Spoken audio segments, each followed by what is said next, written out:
Kali ini kita punya bintang tamu, seorang guru sosiologi bernama Ibu Widya. Tema podcast kita kali ini adalah tentang narkoba. Hai Ibu. Halo. Kita punya beberapa pertanyaan buat Ibu tentang narkoba. Pertanyaan pertama itu tentang faktor, menurut Ibu, faktor apa yang membuat orang-orang ini tertarik dengan narkoba? Tertarik akhirnya mencoba. Biasanya ini saya mau tanya dulu, kalian fokusnya pada spesifik pengguna atau mereka yang pengguna dan pengedar, atau lebih spesifiknya lagi remaja atau semua usia? Remaja. Lokasi remaja, apa namanya ini sih, lingkungan biasanya itu kan faktor. Maaf ya, saya sering kayaknya tuh bagus kalau saya sadar diri, kalau udah kayak seberapa aku yang terus semuanya ini sih ya. Oke. Jadi kalau dalam berdasarkan pertanyaan yang kalian berikan ke saya tadi, apa sih orang yang menyebabkan seseorang itu tertarik dan akhirnya mencoba apa itu narkoba? Biasanya kalau waktu usia remaja sendiri, karena remaja kan usia di mana kalian itu merasa penasaran terhadap banyak hal, termasuk narkoba. Apa sih narkoba itu? Biasanya kan itu. Terus selain itu ada beberapa faktor yang lain. Gak mungkin kan karena faktor keluarga yang mengenalkan narkoba terhadap kalian. Bisa jadi karena faktor pergaulan. Pertama itu tadi krisis identitas yang dialami oleh remaja, ingin mencoba banyak hal, termasuk mencoba hal-hal yang seharusnya tidak dicoba. Terus faktor lingkungan pergaulan terutama, dan lingkungan di mana biasa kalian tumbuh. Seperti itu ya. Terus ada beberapa faktor yang lain yang akhirnya menjadikan faktor-faktor yang saya sebutkan tadi itu semakin semakin memperkuat keterlibatan remaja terhadap narkoba, terlibat dan akhirnya kecanduan dan susah lepas dari narkoba gitu ya. Mungkin kalian bisa tahu lah, bisa mendapatkan informasi di luar apa yang saya jawab atau apa yang saya sampaikan. Kalian bisa melihat tayangan, ada banyak di sosial media yang mengedukasi kalian, yang akhirnya kalian bisa menyimpulkan kenapa sih remaja itu membuat penggunaan narkoba. Narkobanya itu nggak salah, seperti yang saya pernah sampaikan di banyak kesempatan. Narkobanya itu nggak salah, penyalahgunaan narkobanya itu. Jadi kalau narkoba aja nggak apa-apa, tapi kalau sudah dilakukan penggunaan depannya itu yang menjadi masalah. Ya. Itu jawaban atas pasti faktornya. Ada krisis identitas, ada pengaruh lingkungan. Maaf ya, saya sambil batuk. Iya. Tapi kalau narkoba itu kan kenapa lingkungannya bisa ada dengar-dengar katanya itu sebenarnya untuk kesehatan, obat terus. Ya, itu tuh namanya obat terus karena dosis yang terlalu jadinya efeknya di negatif. Oke, betul. Seperti yang saya baru sampaikan tadi, narkobanya itu nggak apa-apa, narkobanya itu nggak masalah gitu. Toh ketika kalian misalkan operasi anestesi, kalian nggak berasa apa-apa ya di bagian operasi itu kan oke. Saya nggak tahu nama obatnya apa gitu, tapi kandungan yang memang itu ada di narkoba sebenarnya. Makanya ketika ini katanya orang-orang yang pernah menggunakan narkoba itu bisa buat bersugesti sebenarnya untuk tidak merasakan sakit apapun, termasuk sakit psikis yang sedang dialami, kayak itu sakit itu sebenarnya awalnya adalah untuk kebutuhan dunia medis, tapi akhirnya disalahgunakan. Jadi kalau narkoba itu apa? Penyalahgunaan narkobanya itu yang nggak boleh. Kalau dosisnya berlebihan, kayak kalian pilek deh, obat pilek itu ya, obat flu itu sebenarnya ada kandungan itu tapi nggak, dosisnya nggak besar. Kalau kalian pernah mengalami gangguan tidur, susah tidur, biasanya dikasih diresepin sama dokter obat tidur kan, itu sama sebenarnya. Tapi nggak tahu narkoba jenis apa, nama ilmiahnya apa, nama kimianya apa, saya nggak tahu. Cuman kalau narkobanya itu nggak apa-apa, penyalahgunaan narkoba itu yang sudah tentu menjadi sebuah masalah. Awalnya memang dunia medis, operasi, painkillers, saat kalian merasa pusing atau sakit di bagian mana, dikasih obat itu kan ada kandungannya. Cuman memang dosisnya sudah disesuaikan dengan kebutuhan kita. Kalau yang jadi masalah itu ketika dosisnya dilebihkan dan akhirnya menjadi tadi seperti yang disebutkan oleh Cinta, ilegal dan efeknya negatif seperti yang disebutkan oleh Hani. Iya betul. Terus, oke, kalau dalam kajian sosiologi, dan saya yakin sih nggak cuma kajian sosiologi saja, tapi secara umum, kalau untuk menangani sebuah masalah narkoba itu ada beberapa upaya. Yaitu upaya preventif, yaitu pencegahan itu termasuk idealnya seperti ini. Biasanya, kenapa kita sebagai seorang individu terutama remaja akhirnya terlibat sebuah masalah di luar rumah? Karena kita punya masalah di rumah. Ya, bagaimana keluarga kita biasa menerima kita? Bagaimana proses sosialisasi dalam sebuah keluarga itu idealnya berjalan seperti itu. Kalau ini ekspektasi sempurnanya seperti itu. Kalau dalam sebuah rumah, anak sudah diberikan pembekalan terhadap nilai dan moral yang akan mereka hadapi di masyarakat nanti, insya Allah anak bisa ketika mendapati mereka keluar dari rumah, ketemu lingkungan apapun, kalau keluar dari rumahnya sudah settle ya, udah kuat gitu, bisa jadi barrier buat mereka, maka pergaulan di luar tuh bisa, mereka sadar bahwa pergaulan di luar tuh sedemikian mengerikatnya gitu. Ketika sudah punya kepala di rumah, sudah ditanamkan nilai-nilai oleh orang tuanya, norma-norma oleh orang tuanya, bukan ya sudah, memang ada hal seperti itu tapi kita nggak boleh ikut. Jadi memang prevennya itu dari keluarga dulu, pencegahannya dimulai dari keluarga. Setelah itu, kalau sekarang terutama anak-anak remaja biasa menghabiskan waktunya itu kan nggak cuma di rumah, tapi di sekolah juga kan. Nah, sekolah juga berperan nih dalam upaya pencegahan penyalahgunaan narkoba. Maaf ya, bisa jadi bisa lah melakukan sosialisasi. Kita mendatangkan pihak-pihak yang memang ahli di bidang ini, gitu. Bisa dari pihak kepolisian sebagai lembaga yang biasanya melakukan pencegahan secara atau penanganan secara represif. Kan kita punya undang-undang ya, kalau penyalahgunaan narkoba itu ada tuh pasalnya, atau bahkan dari BNN sendiri, orang-orang BNN itu kita undang, kita sebagai lembaga pendidikan, kita butuh peran mereka karena mereka memang yang paham terhadap masalah ini, memberikan edukasi sosialisasi kepada anak-anak. Dan lagi lingkungan masyarakat, bagaimana idealnya sebuah lingkungan masyarakat itu membentuk kita. Ini suaranya agak gak enak ya, jadi beneran ya, saya suka sedikit dulu lagi nanti. Oke. Jadi dari lingkungan keluarga, preventnya atau mencegahnya itu lingkungan keluarga, lingkungan sekolah, dan lingkungan masyarakat. Bagaimana idealnya lingkungan masyarakat itu menciptakan lingkungan yang sehat, termasuk sehat dari negara keluarga. Itu kalau misalnya dari keluarga dan lingkungan sekolah sehat tapi lingkungan tempat tinggalnya nggak sehat, bisa pengaruh? Bisa berpengaruh. Jadi kita tuh dibentuk oleh lingkungan keluarga, lingkungan sekolah, dan lingkungan pertemanan oleh masyarakat. Jadilah kita. Jadi kalau nggak seimbang pasti. Iya betul. Kalau misalnya salah satu aja yang memang bisa mencederai kita ya, itu nanti untuk masalah ini bisa jadi ke arah sana.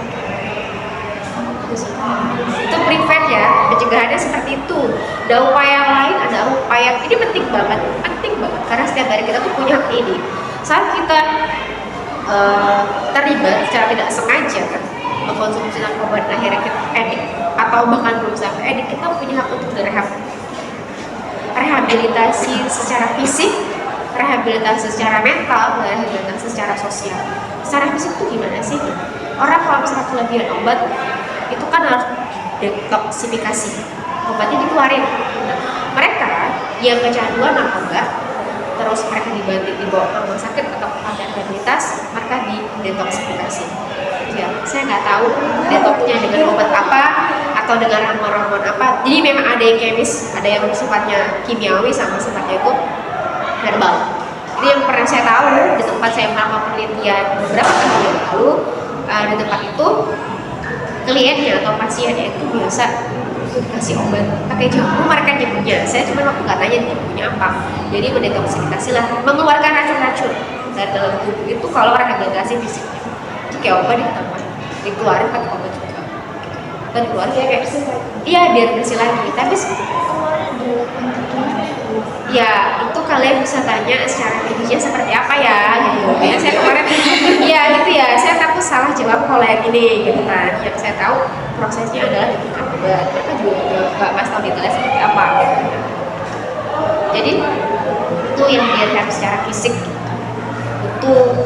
itu karena punya hak itu ya, si pecandu narkoba itu orang yang nggak sengaja terjerumus ke dalam penyalahgunaan narkoba itu punya hak untuk direhabilitasi secara fisik. Kalau yang secara psikis jelas tuh mereka butuh konselor untuk mendampingi proses penyembuhannya mereka.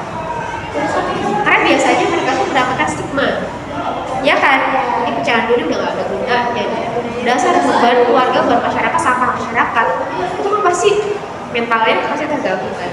Udah kena pengaruh obat-obatan itu jelas mentalnya terganggu kan, kena syaraf. Kalau tanya lagi tadi seperti apa prosesnya, kalian bisa tanya ke guru biologi, proses atau guru kimia itu bisa berarti bagaimana proses sebuah obat itu bisa mempengaruhi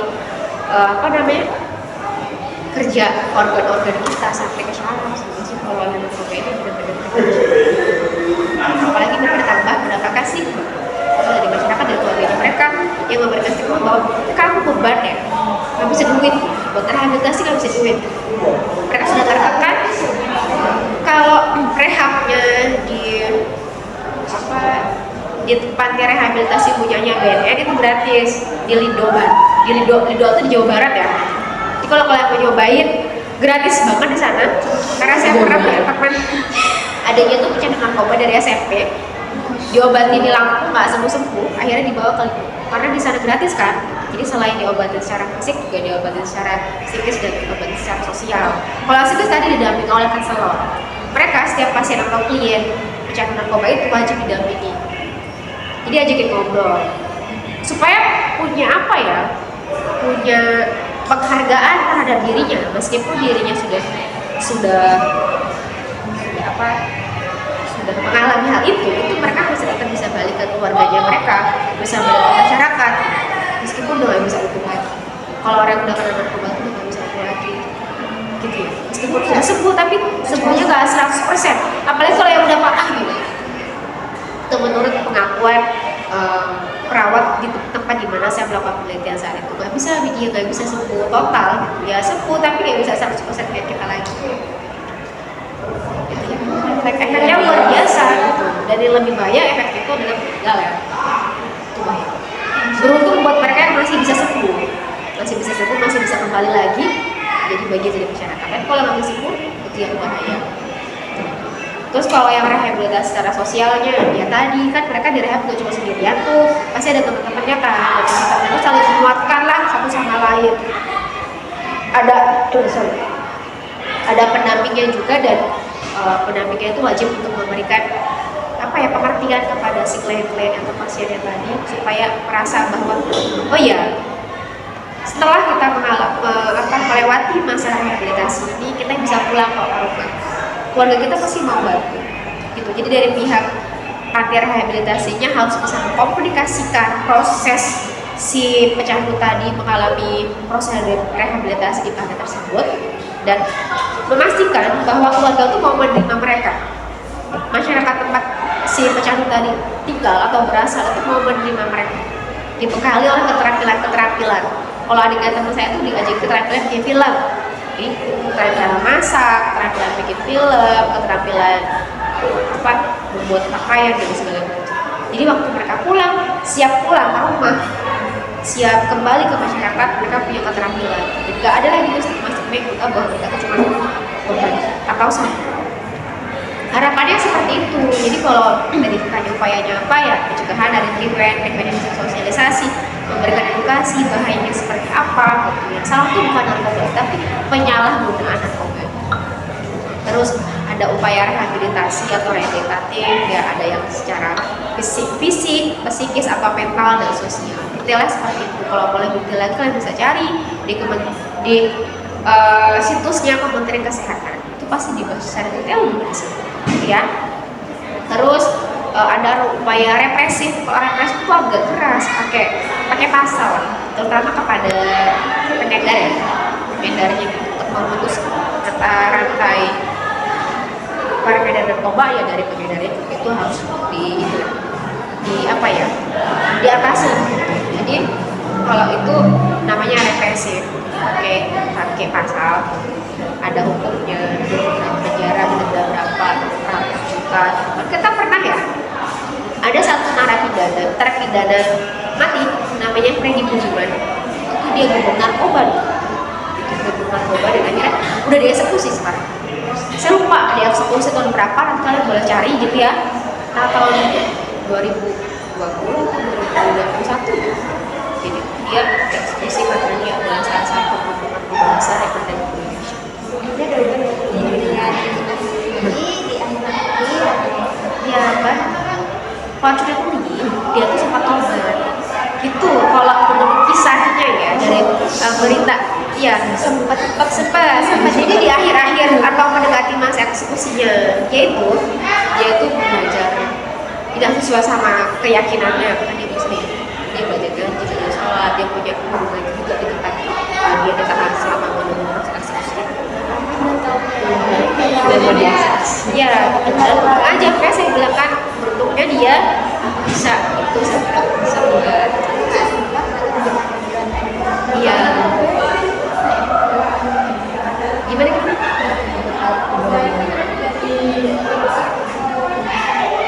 Jadi ya, ini for information. Saya baca ini itu di salah satu majalah keluaran tahun 1993, tahun dimana saya lahir.